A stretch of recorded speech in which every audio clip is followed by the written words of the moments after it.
सब 3 दिन की चर्चा के लिए आए हैं। इस कथा में सब यजमान हैं, पर जिनके कारण हमको बद्रीनाथ की प्रेरणा लगी, चारों धामों की प्रेरणा तो लगी ही थी, पर बद्रीनाथ में उनकी बहुत इच्छा थी। हमारे बड़े ही प्रिय ओम शर्मा जी, उनको पहुंचना था, लेकिन उनकी माता जी का शरीर पूर्ण हुआ उसके ठीक पूर्व।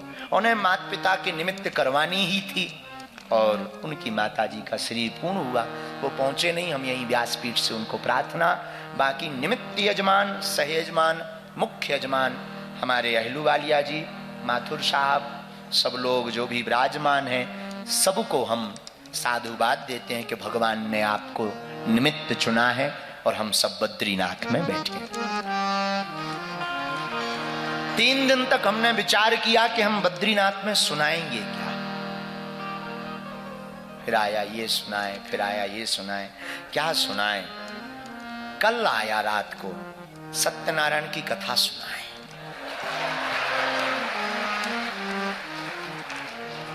बहुत भागवत सुन ली होगी इन्होंने, राम कथा भी बहुत सुन ली होगी, विष्णु सहस्त्र नाम पर भी सुना होगा। इनको किसी ने 5 अध्याय वाली कथा नहीं सुनाई, सबसे छोटी कथा और सबसे सस्ती पर सबसे महंगी किसी ने नहीं सुनाई। नारायण की कथा है, सत्य नारायण है और नारायण ही सत्य है और सत्य ही नारायण है।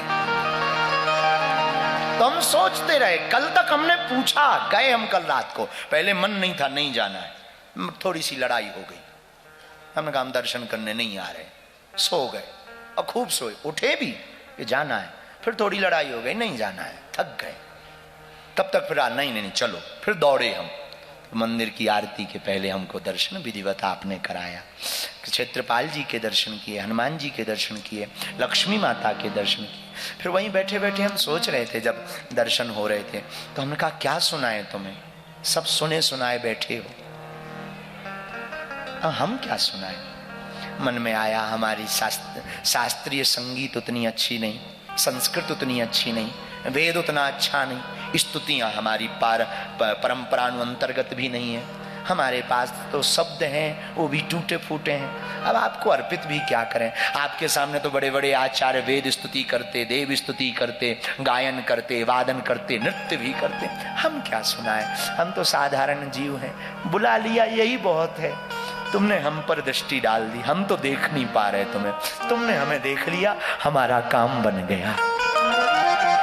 फिर आया कि सुनाना तो है, अब 3 दिन बैठना तो है, पहले आया कि अब रहने दो, सब हो गया। एक कहावत है ना, जिससे प्रेम होता ना, उससे फिर कुछ बात करने को जी नहीं करता, उसे तो सिर्फ देखने को जी करता। जिससे मोहब्बत होती है, हम अक्सर जब भी महाराज जी, हम बद्रीनाथ वाले महाराज जी जब भी मिलते बहुत कम बात करते, बहुत कम। कोई तीसरा दिखे तो बात करते हैं, उसे पता लगे कि हम दोनों मौनी बाबा नहीं हैं, बहुत कम।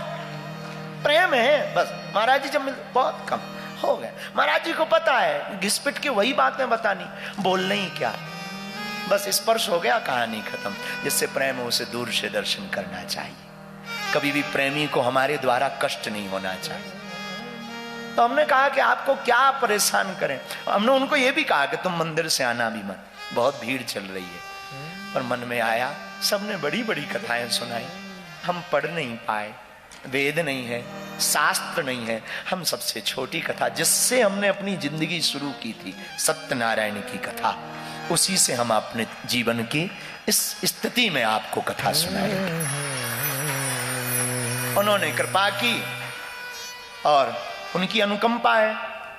आज महाराज जी ने कल कह दिया था कि पुस्तक लाना, क्योंकि एक बार सत्यनारायण की कथा के चक्कर में हम गुरुवार व्रत कथा ले गए थे।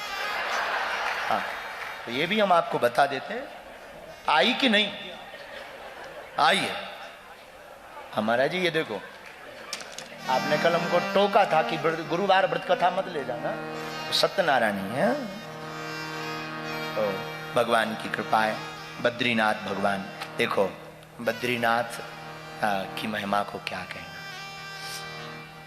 अनाथों के नाथ हैं ये, जिसका कोई नाथ ना हो, उसको सनाथ करने वाले नाथ का नाम बद्रीनाथ है।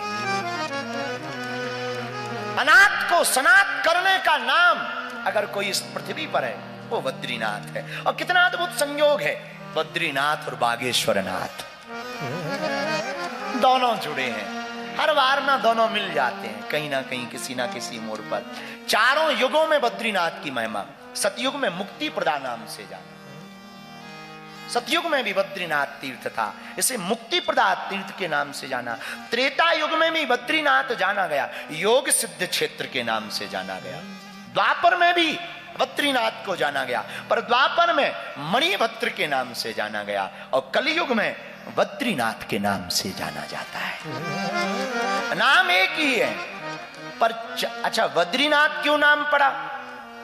तो शास्त्रोक्त तो बहुत लोगों को पता है कि बद्री के पेड़ थे। हम आज ऐसी छोटी छोटी खोज कर रहे थे, हमको एक पुस्तक छोटी सी हाथ लगी, और ये पुस्तक कोई विदेशी इतिहासकार की हमको हाथ में लगी, और वो पुस्तक बड़ी अद्भुत थी। उसने उस पुस्तक का नाम था द हिमालयन गजेटियर। इसके लेखक हैं एडविन टी एडकिंसन। इन्होंने बहुत पहले यात्रा की थी हिमालय की, और उस पुस्तक का नाम ही लिखा द हिमालयन गजेटियर। इस पुस्तक में बद्रीनाथ का उल्लेख उन्होंने किया, और उन्होंने कहा कि मैं जब यहां आया तो मैं आश्चर्यचकित रह गया कि इतनी ऊंचाई पर, लगभग 11,000 फीट की ऊंचाई पर हजारों बद्री के पेड़ हैं। और आपको समझ में नहीं आया होगा, बद्री का पेड़ मतलब बेर का पेड़। अपने यहां बेर चलता ना, सबरी के जूठे बेर, उस बेर उसका नाम बद्री है। संस्कृत में उसे बद्री कहते, बद्री फलम, बद्री फलम कहते हैं। तो संस्कृत में वो बद्री फल है, उसी के पेड़ का नाम बद्री है। उस पेड़ के बहुत सघन वन है था यहां। तो वो वन क्यों था और बद्रीनाथ क्यों नाम पड़ा? एक बार क्या हुआ, लड़ाई है घर घर की होती रहती, लक्ष्मी जी रूठ गई भगवान से।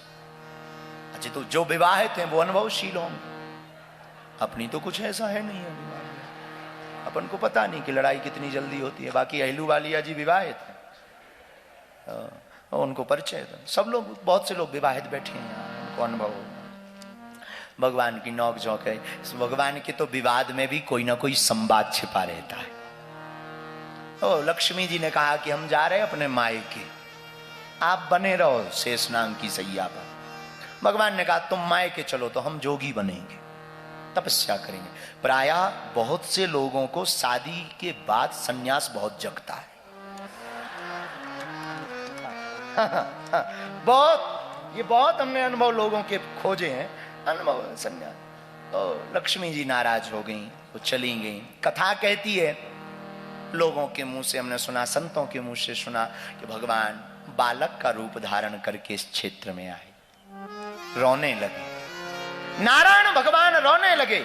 इस क्षेत्र में भगवान शिव और पार्वती विराजमान थे। पार्वती ने बालक को रोते देखा, गोद में ले लिया।